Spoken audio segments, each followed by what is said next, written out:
cars like the Aston Martin DB5 or Jaguar E-Type might come to mind first.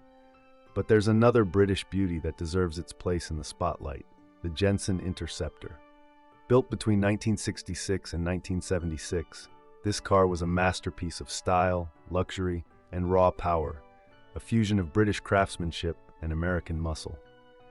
Let's dive into what made the Jensen Interceptor a standout in its era and why it still captivates automotive enthusiasts today.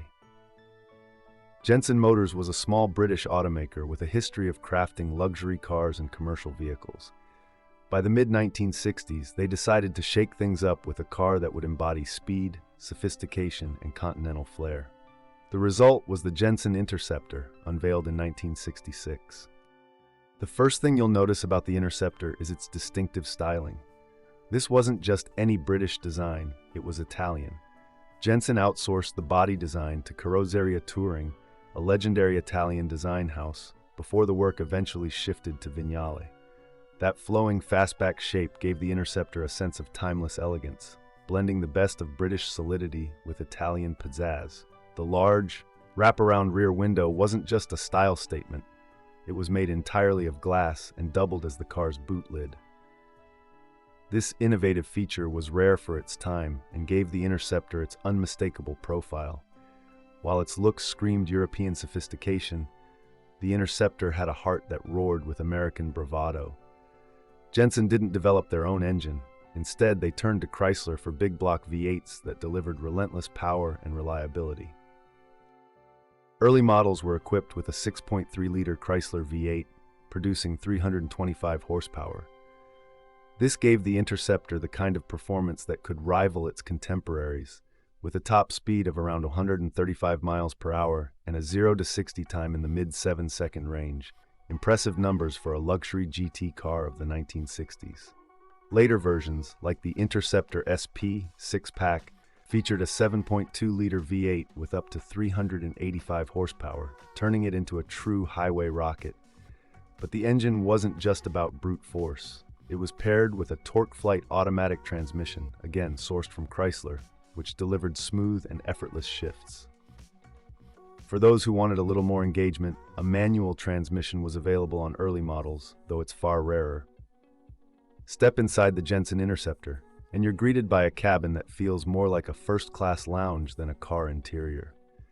Leather upholstery, real wood trim, and a carefully laid-out dashboard emphasized comfort and elegance. This was a car designed for covering long distances in style, and it delivered. The driver-oriented cockpit featured an array of gauges, giving you all the information you needed about the powerful engine humming under the hood. Meanwhile, passengers enjoyed plush seats and plenty of legroom, making the Interceptor as much about the journey as the destination. As you'd expect from a luxury GT, the Interceptor wasn't just about aesthetics, it was packed with features. Air conditioning, electric windows, and advanced heating systems, for the time, were all standard or available options. Jensen wanted to ensure that their customers didn't just drive fast, but did so in total comfort. No discussion of the Interceptor would be complete without mentioning its revolutionary sibling, the Jensen FF. Introduced alongside the Interceptor, the FF, short for Ferguson Formula, was the world's first production car to feature full-time all-wheel drive and anti-lock brakes.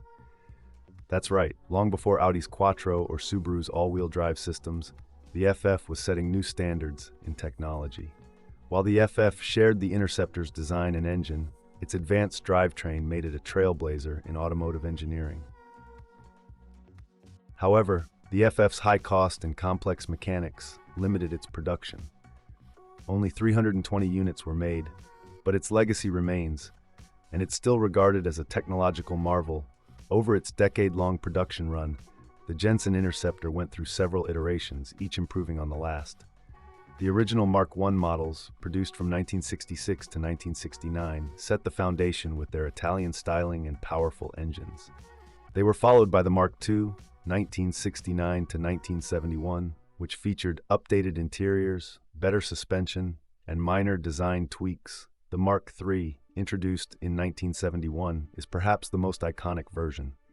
It offered more luxurious appointments, increased engine options, and a level of refinement that made it the pinnacle of grand touring in the early 1970s. This version also saw the introduction of the mighty 7.2-liter V8, cementing the Interceptor's reputation as a muscle-bound GT. For all its charm and innovation, the Jensen Interceptor wasn't without its flaws. Fuel consumption was notoriously high, no surprise given the massive V8 engines, and the car's hand-built nature meant production costs were steep. Reliability could also be an issue, especially with the early models, which sometimes struggled to keep up with the demands of their powerful engines.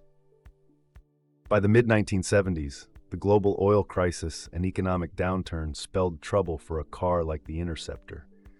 High fuel prices made gas-guzzling V8s less appealing, and Jensen Motors, a relatively small company, couldn't compete with larger automakers. Production of the Interceptor ended in 1976, and Jensen itself went into receivership shortly after. Despite its challenges, the Jensen Interceptor has earned its place as a classic. Its combination of stunning design, luxurious comfort, and thunderous performance has made it a favorite among collectors and enthusiasts. Restored examples are highly sought after today, and there's a thriving community dedicated to keeping these cars on the road. The Interceptor's appeal goes beyond nostalgia. It's a reminder of a time when cars were built with passion, when the open road called for adventure, and when style and substance came together in a way that still turns heads today. So the next time you see a Jensen Interceptor, take a moment to appreciate its beauty, its innovation, and the unique blend of cultures that made it possible. It's not just a car, it's a symbol of a golden age in automotive history.